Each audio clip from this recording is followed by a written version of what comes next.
what are Android Study Gems? Basically, they're an initiative by Google that allows college students like us to learn more about Android application development with Kotlin. And we'll be going together um, on this course for the next 10 odd weeks.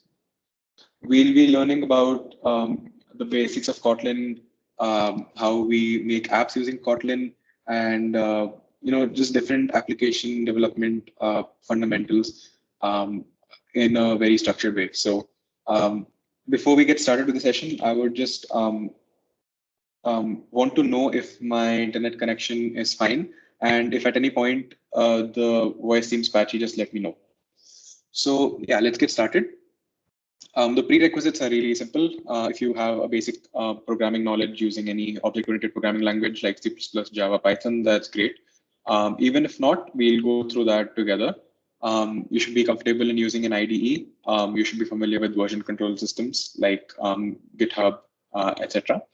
You should have an access to computer, and it's optional. You can have an Android device and a USB cable. You can also run the apps on virtual device, but I feel that if you have an Android device, it's much easier on your system. So these are the prerequisites that you need to have. What you learn is you'll learn how to build a variety of applications in Kotlin. You'll learn about the basics of the language Kotlin. You'll learn about the best practices for application development. And I'll give you the resources so that you can continue your journey in this field. So let's talk about why we want to do this. As you know, mobile phones are the most convenient way of doing things these days. So there are multiple fields where we haven't even thought about what applications could be developed to make our life simpler. It can be all sorts of different areas of life. So this provides us with a massive opportunity to get some work done and make life simpler for people. So just a few facts about Android. It's an open source mobile platform. So, the code is available to everyone and it's free. You have 12 major platform releases. I think the 12th one came out this year to the Pixel devices, at least I know of.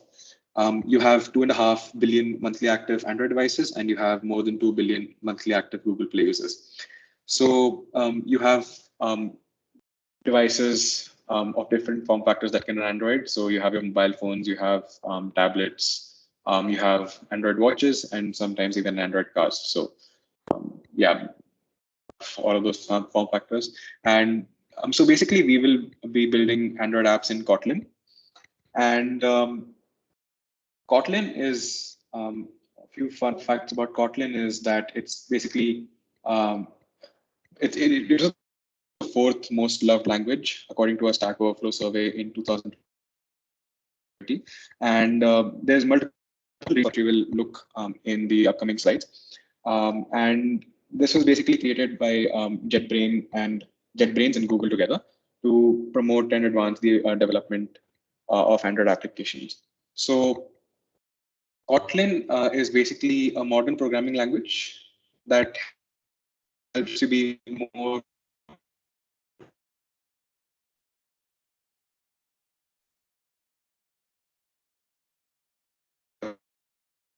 developer.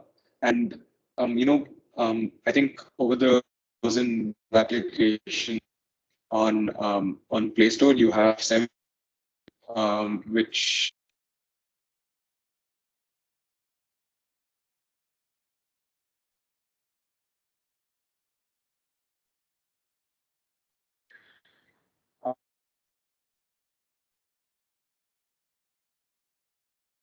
so I'm sure you've been stuck with the null pointer exceptions frequently. So if you work with Kotlin, there's something called null safety that allows you to get over that problem. It's interoperable, which basically means that the language Kotlin can be integrated with currently Java applications. So if you have an app that's built in Java, you can actually build on top of that using Kotlin. You don't need to convert the entire application to Kotlin and then start work again. So it's completely, mixable with Java. And there's even a tool that will help you create Kotlin code from your existing Java code if you would want to do that.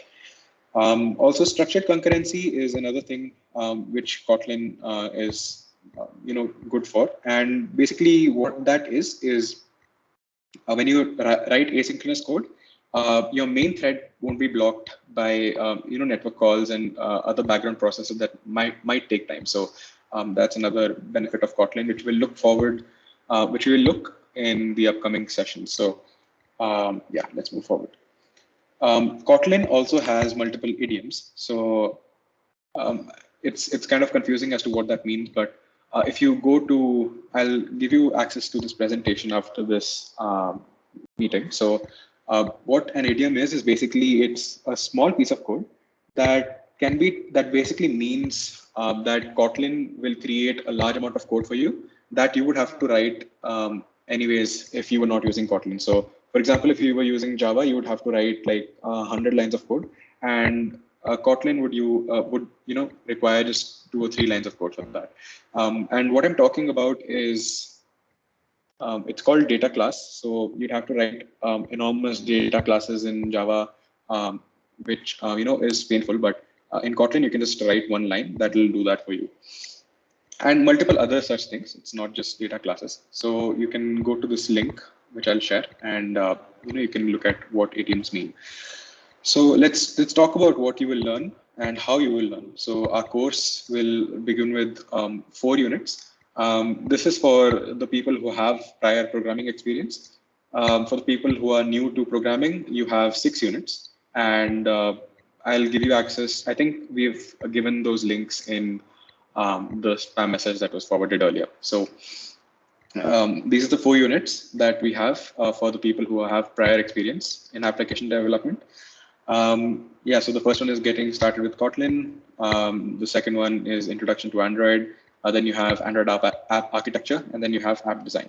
So these are the 4 units that we have, and each unit has different pathways. So we'll look at that as well in some time. So and also these sessions will be happening regularly over a span of, if not every week, every 2 weeks, we will have 1 session.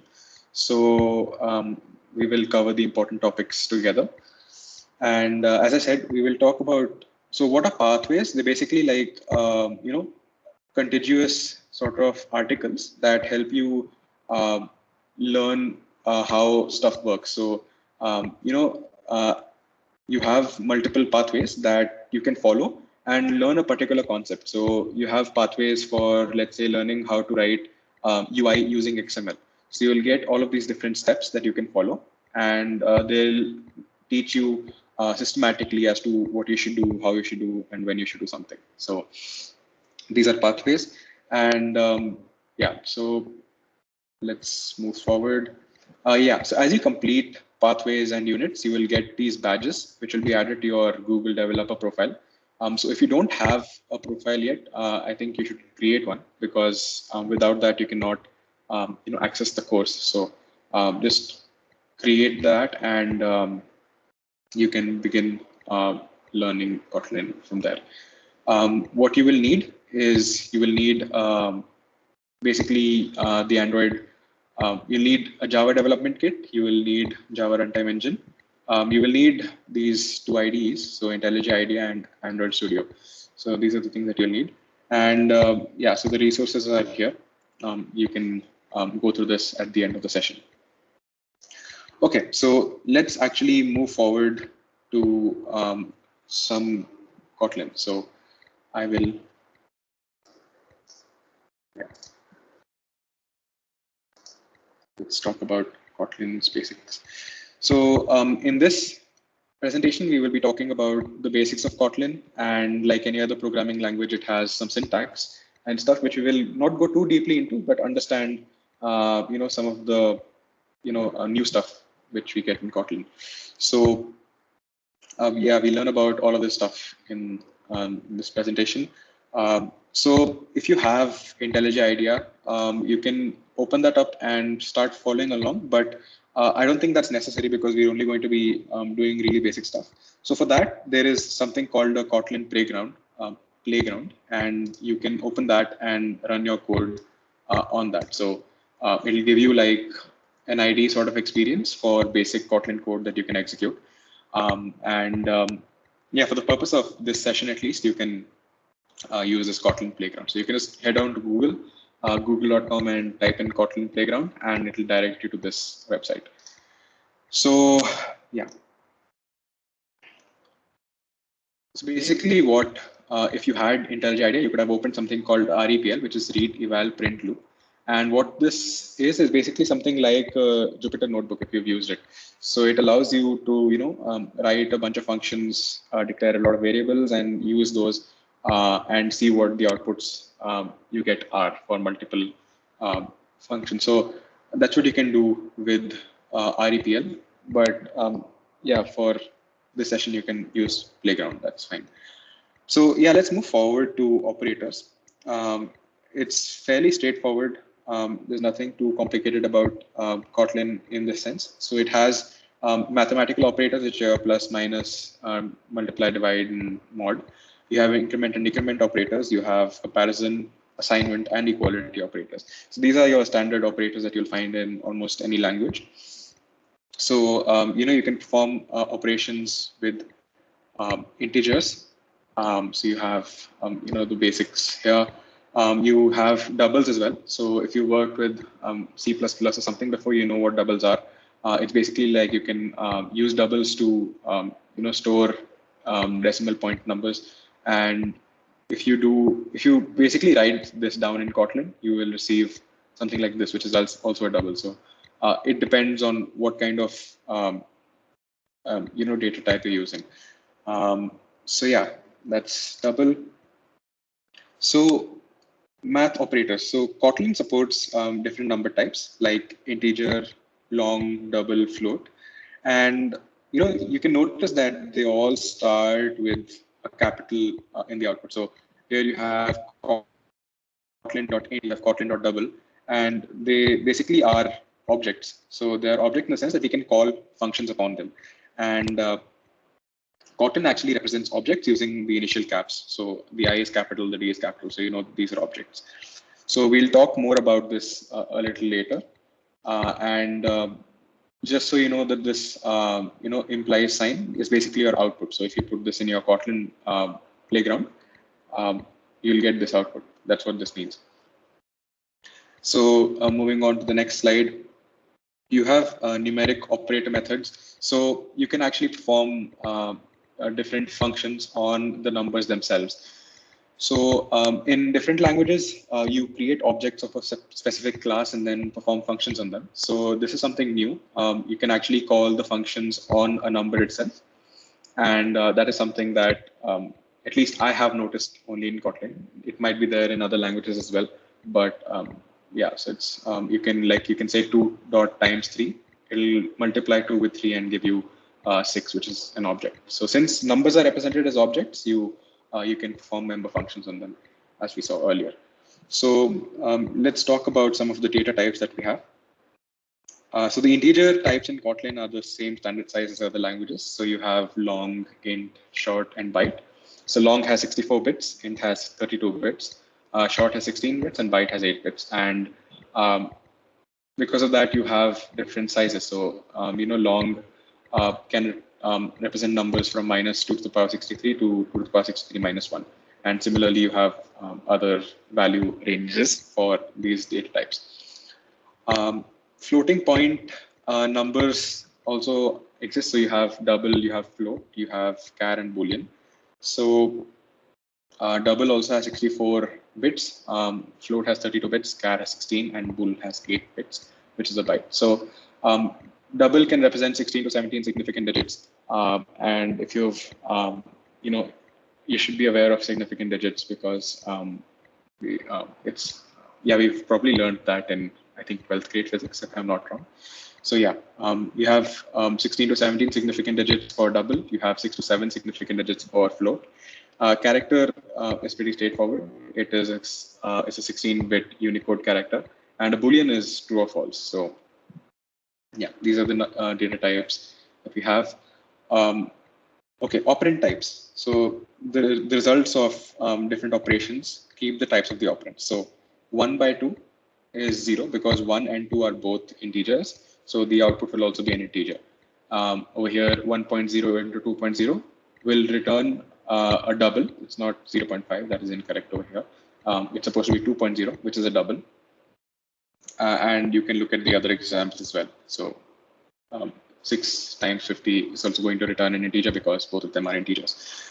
So yeah, so typecasting, you can convert different data types to other data types by something called typecasting. So you have two values, I and B, which is an int and byte respectively, and you try to print B. So you can't do that because your inferred type was int, but byte was expected over here. So when you try to assign I to the variable B or the value B over here, that'll give you an error because you can't just do this. So for this, you can convert an into a byte with something called typecasting, as I said before. So a .2 byte method will convert your integer to a byte and then print it out. So that's what typecasting is, and you can do this for multiple sort of conversions. So you can do int to float, float to int, and other sort of typecastings. So another sort of this is another feature in Kotlin. So you can use underscores to make long numbers more readable. So for example, 1 million, which is basically 1 followed by 6 zeros, can be represented like this with underscores separating the different numbers over here. And this is, yeah, again, just because, it will be more readable for the person who's reading the code and using the code. So that's another thing over here. So yeah, let's talk about strings now. So strings are basically sequences of characters that are enclosed by double quotes. They may contain spaces and numbers. So in general, strings are immutable. Now, what that means is that you cannot change the values once they've been assigned. So let's say we have this string val s1 is equal to hello world. So you cannot change this value of s1 again. And there are different rules regarding this based on val versus var as well. And we'll talk about that in some of the upcoming slides as well. So we also have this triple quote, which is basically for multi-line strings. So if you put any escape characters in this, inside these triple quotes, they will not be recognized as escape characters. So for example, this \n will actually just get printed out and not be recognized as extra line. This is especially useful if you want to have long strings that are more readable if you have the option of creating them in different lines. Moving on to string concatenation, again, this is pretty straightforward. It's similar to most of the other languages that you'll find. Basically, you can concatenate strings by using the plus operator. And these dollar signs are basically used in front of variable names. So your number of dogs is a variable.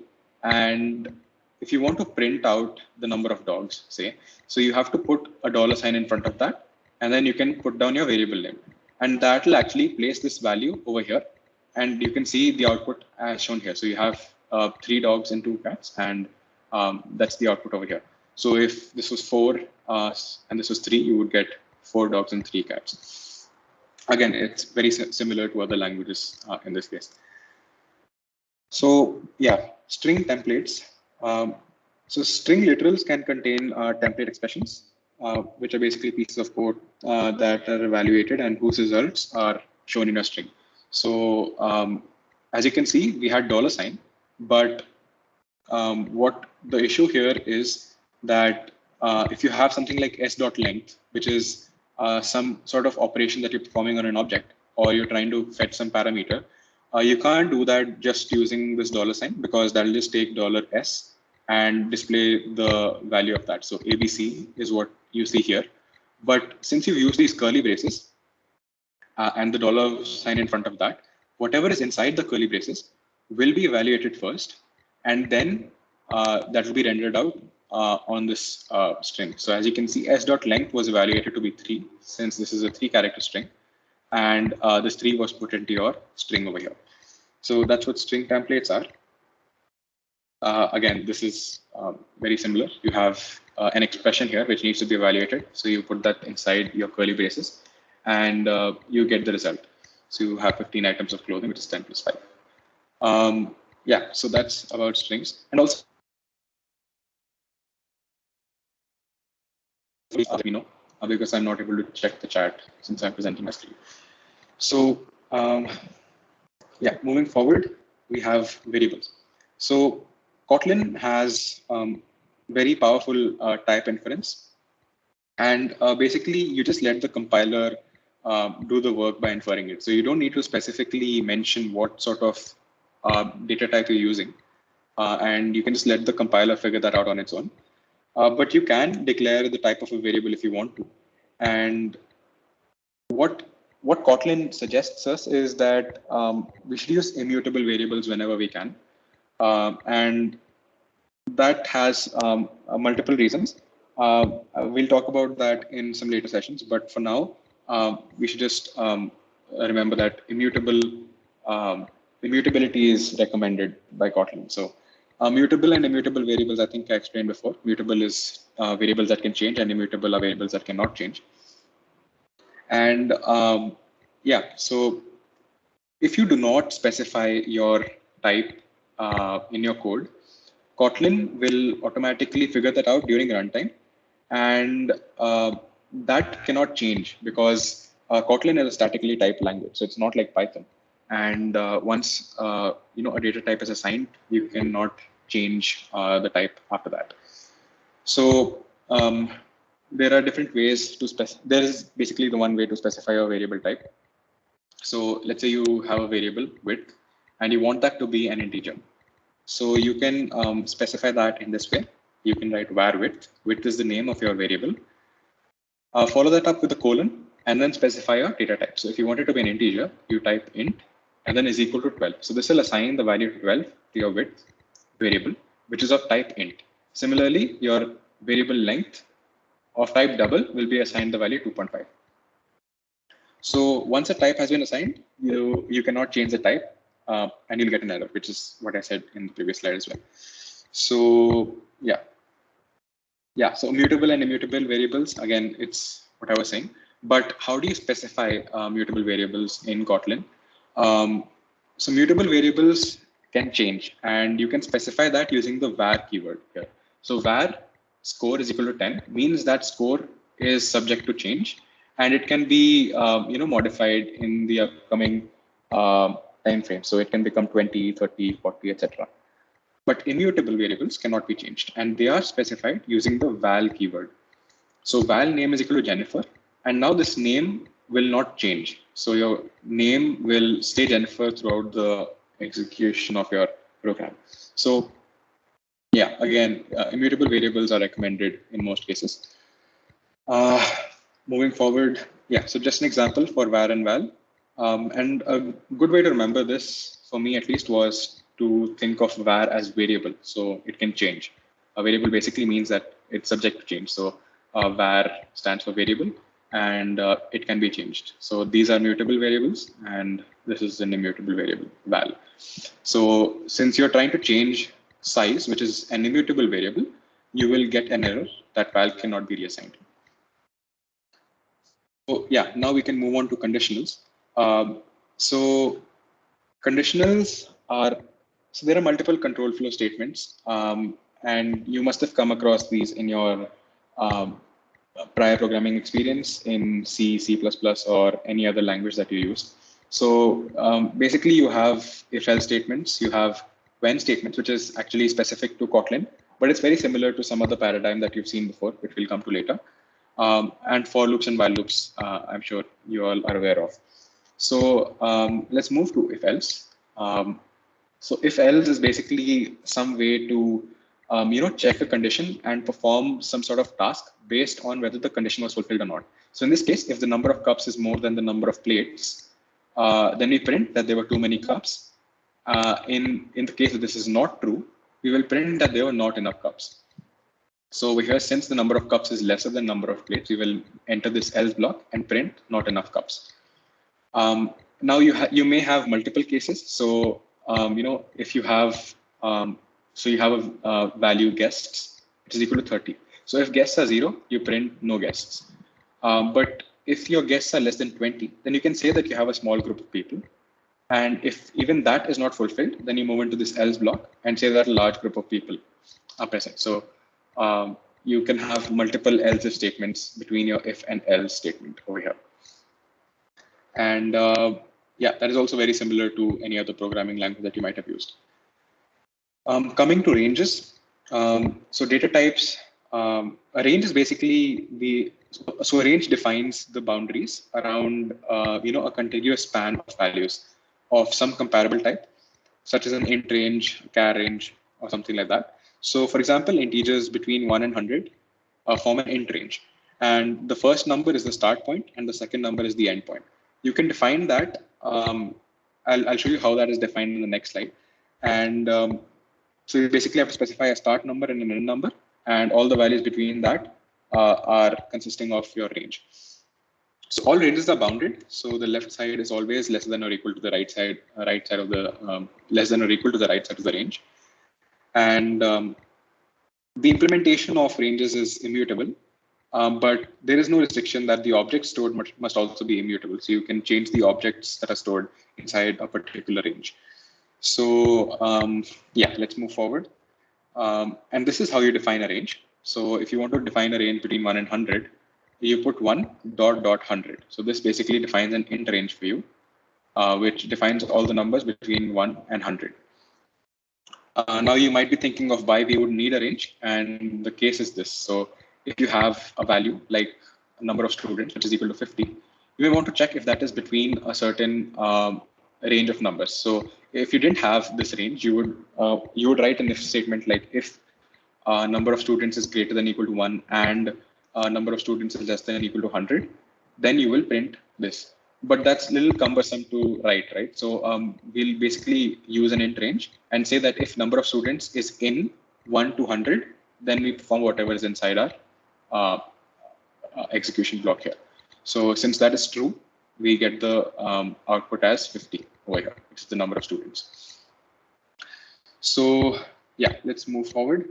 And as I mentioned before, when statement is something that is related to Kotlin, and you might not find that in other languages. It is very similar to switch statements if you've used them. So it allows you to compare a particular variable with different values and perform various checks on that particular variable, and based on that do some action. So if so here you're analyzing the variable results. So if results is 0, then you'll print that there are no results. And if results is in 1 to 39, so basically if results is within the int range that is defined between 1 and 39, you will print that you've got the results. In case both of these are not fulfilled, you will go into this else part and print that that's a lot of results. So if you had some number that was greater than 39, you would enter the else block and get that's a lot of results over here. So you can actually also define when statements to return a particular value. So what that means is, you can, if you have to assign a value to a variable, let's say your variable is number of students. So if you want to assign, let's say it's, status of students. So your variable is status of students and you want to assign that a value based on the number of students that are present. So if your number of students is 0, then you want to store 0 or no students in your variable. If the number of students is 1 to 50, you want to say less students. If you have 50 to 100, you want to say decent amount of students, and you have greater than 100, you can say a lot of students. So you can actually return that value from within this when block. So if you don't mention this println, you can just have a var status of students is equal to, and then put a when statement over here. And based on your comparison results, you can provide different values to your variable over there. You can, okay, we can actually even do that and see in our Kotlin playground. So yeah, okay, let's move on. Let's go to this link over here. So yeah, over here, this is what I was talking about. So you can assign a value to a variable based on the conditional result. So if your obj is 1, then your result will get the value 1, this string. If your obj is a string hello, then your result will be 1. Your result variable's value will be 1. If your obj is a long object, then you assign the false value to your result variable. And if none of these are satisfied, then your result is a 42. So basically, you can run this code and see. So you get this as the output. And let's just look at a couple of these cases. So when a sign is actually a function, we'll come to functions a little later, maybe later in the session or the next session.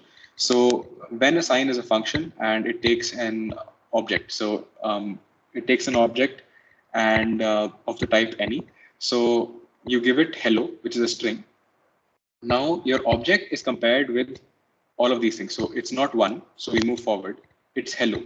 So your result is given the value 1. So when you return result, you are printing 1 because the value of result was 1. So when you say 3.4, none of these is satisfied. So you go into the else block and you provide 42 to the result variable and you return it from there. And when you print that value, you will get 42 because it went to the else block. So you can analyze the other two cases as well later on. Let's move on to our presentation again. Yeah. So for loops, again, very straightforward. You can, so there are things called arrays and lists, which you're probably aware of, that allow you to store, a bunch of things together of the same type. So you can have an array of these strings and store that in an array called pets. So if you want to traverse through this array of pets, you can do it in this way. So you have a for, and for each element in your pets array, you print that element followed by a white space. So your result will be dog, cat, canary. This is very similar to any other language. Yeah, so for in Kotlin, you have this option of printing with the index. So if you want to do that, you have an option called dot with index on an array. So you can use that, and index comma element will contain the index and the element of each of the elements that were in your pets array. So it'll store 0 comma dog, 1 comma cat, and 2 comma canary. And when you print that out, you get this. So 0 dog, 1 cat, and 2 canary. That's what you get here. Yeah, so we talked about ranges before, and what if you wanted to get a range but not contiguous? So you wanted to have like 1, 3, 5, 7, 9 instead of 1, 2, 3, 4, 5, 6, 7, 8, 9. You could do that by using something called step, which basically initiates a step size of 2 over here. So in 3, 5, and 6, 3, 4, 5, 6, you step over 2 things. So you get 3, then you leave 1, then you go to 5, and then you get 6. There's nothing after that. So you print 3 and 5. If it was 3.7 step 2, you would get 3, 5, 7. So it steps over 2 blocks in your range. Similarly, you have all of these kind of things. You have down to, so 5 down to 1 would print out 5, 4, 3, 2, 1. And you can do that for characters as well. So all of this is actually in the Kotlin documentation, which is also linked in the resources from the previous PPT. And you can look at that after this session. Yeah, while loops, again, very straightforward. You have to specify a condition inside this parentheses, and while this condition is true, whatever is inside this curly braces will keep getting executed. So in this case, your bicycles will keep getting incremented while it is less than 50. You have do while as well, which is again very similar. You basically form some sort of function and then check if the condition is still true. And if it is, then you perform it again, and you do this till it's false. And the difference is that for the entry, there is no condition. So you always do the operation at least one time in do while loops. So yeah, that's the difference between while and do while. You have repeat as well. So there might be cases where you want to repeat some action a fixed number of times. So instead of writing, for int I is equal to 0, y less than 2y plus plus, you'll just go with repeat 2 and print hello. So you can specify that also in Kotlin. So as you can see, this is massively useful for the developers because it makes your code very simple to read, which was one of the advantages of Kotlin, as we saw earlier. Coming to lists and arrays, as we saw before, lists are different from arrays in some way, and we'll talk about that soon. But lists are basically ordered collections of items. Okay, I think there are some messages on the chat. Okay, yeah, I think Sushant is taking. So yeah, lists are basically ordered collections of items, and with access to its elements via indices. So if you worked with lists or arrays before, you know that there are indices like 0, 1, 2, 3, 4, and you have specified elements corresponding to each index. So every index will reflect the position of a given element. So elements can occur more than once in a given list. And you can think of a sentence as an example of a list. So it's a group of words, and their order is important, and they can also repeat. So that's like an example of a list. So again, lists can be mutable and immutable. There is a function called list of. We saw the function array of a few slides back, and we'll see that again. But list of is very similar to that. You specify different items separated by commas, and you put that inside a list of function. What that does is it creates a list for you, which is already having all of these values in it. So instruments is now a list which has trumpet, piano, and violin in it. And list of creates an immutable list. So you cannot modify this list once it's created. You can only use it and print it and do certain operations, but you can't change it. So that's the thing to catch here. That list of is going to create an immutable list for you. Now you might be thinking, what if I want to create a mutable list? That's also supported. You can create a mutable list using a mutable list of function. So instead of list of, you write mutable list of, and you provide your values. And then you can perform operations that modify the list. So if you want to remove, say, violin, the string from the list, you can just do dot remove violin.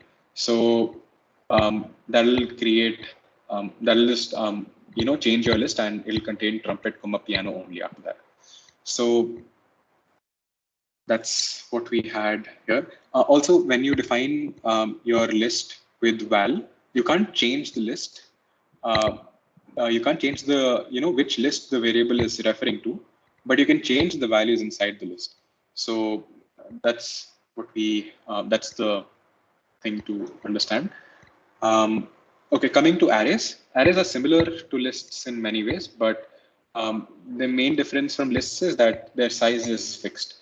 So once you've created an array of a specific size, you cannot change that later on.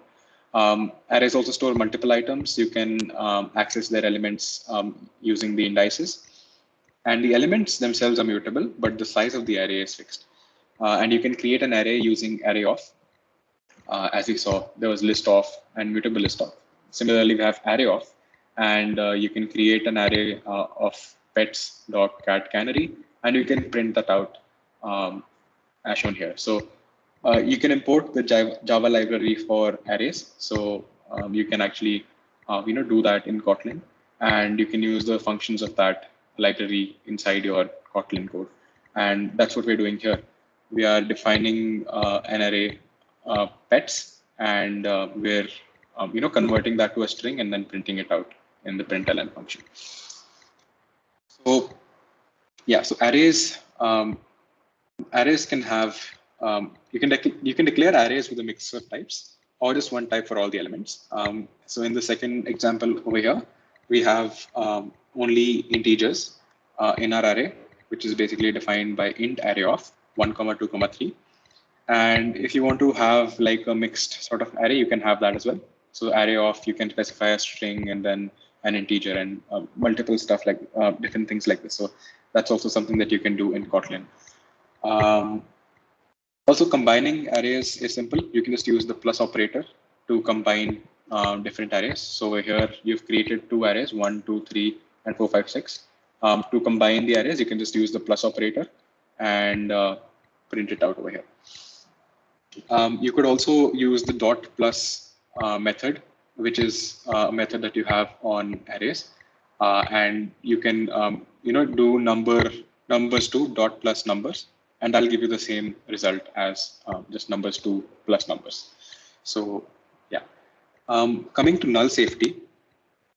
Null safety is an important part of Kotlin and multiple other programming languages. So if you work with Flutter or any other sort of frameworks, you'll know what null safety is. So, variables cannot be null by default in Kotlin. You can let a variable contain a null value using a safe call operator, which we'll see soon. And by default, you will never encounter null pointer exceptions. But if you really want to, you can, use the double exclamation mark, so double bang operator, which allows you, it basically makes you prone to null pointer exceptions. So if you've written some code that really requires it, you can use it, but it's not recommended by Kotlin to use this operator. So you can test for null also using the Elvis operator. And there's a fun fact as to why it's called the Elvis operator as well. It's just hairdo. The Elvis hairdo looks something like this when you look at it from the side. So yeah, anyways, moving forward to null safety, variables cannot be null. So if you create a variable, say number of books, and it's of the int type, and you say that it's null, this will give you an error because the int data type does not allow null values. So for it to actually be allowed null values, you need to use something called a safe operator, which is a question mark. So the safe call operator, question mark, basically tells Kotlin that this variable can contain the null value.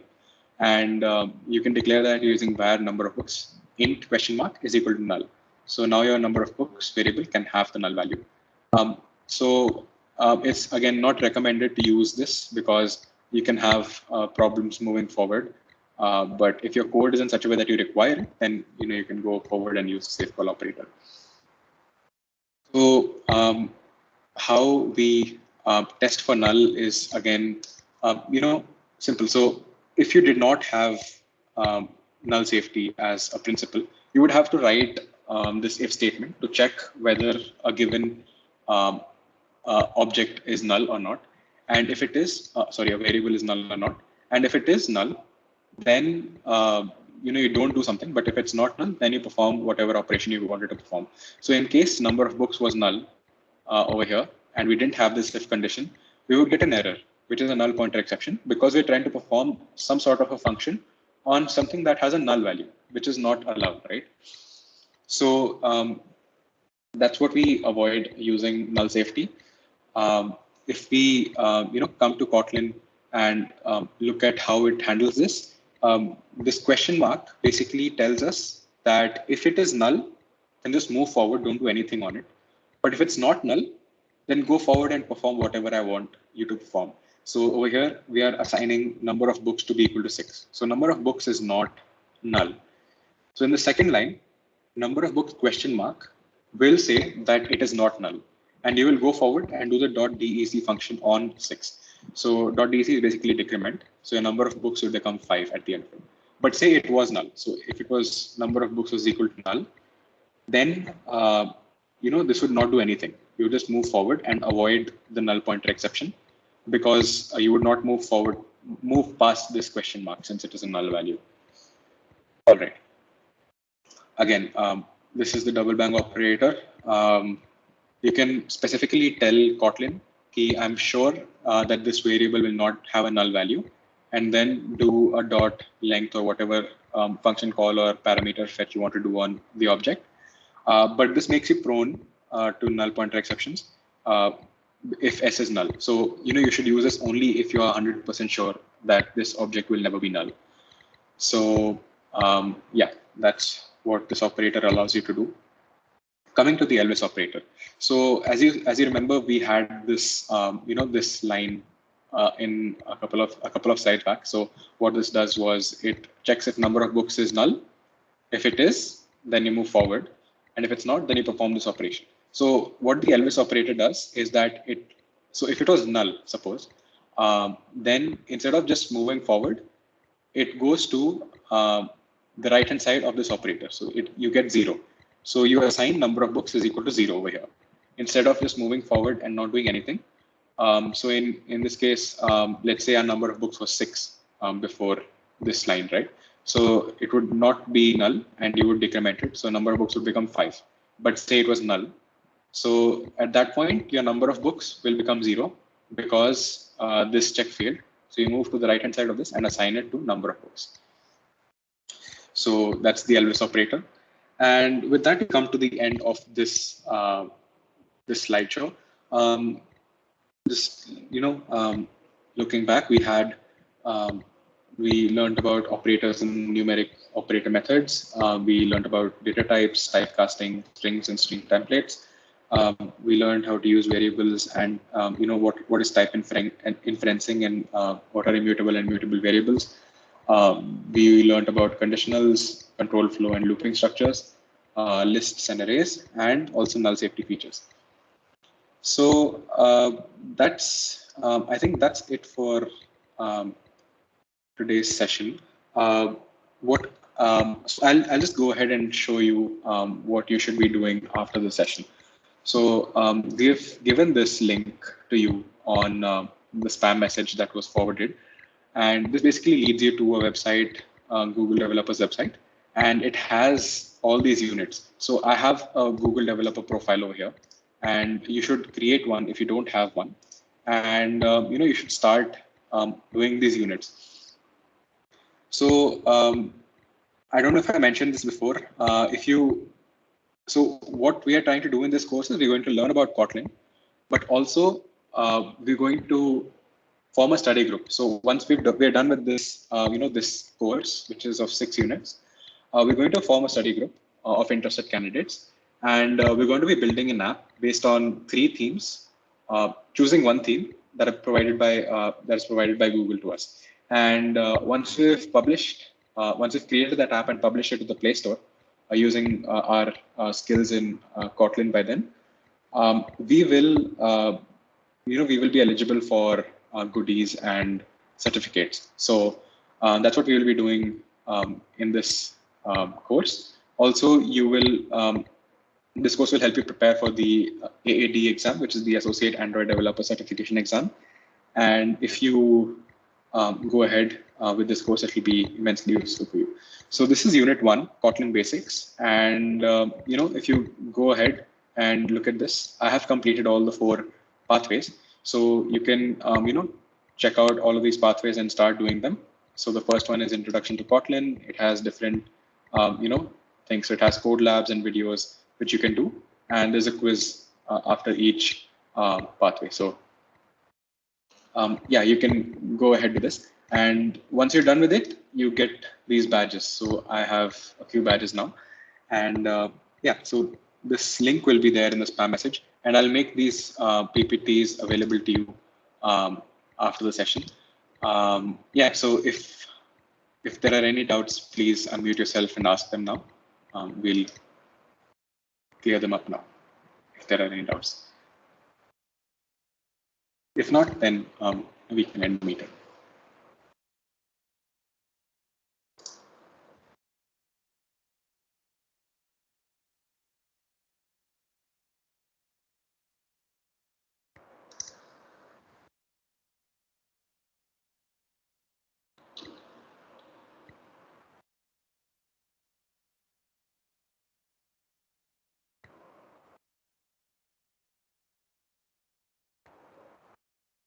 Awesome. So I'm assuming that there are no doubts.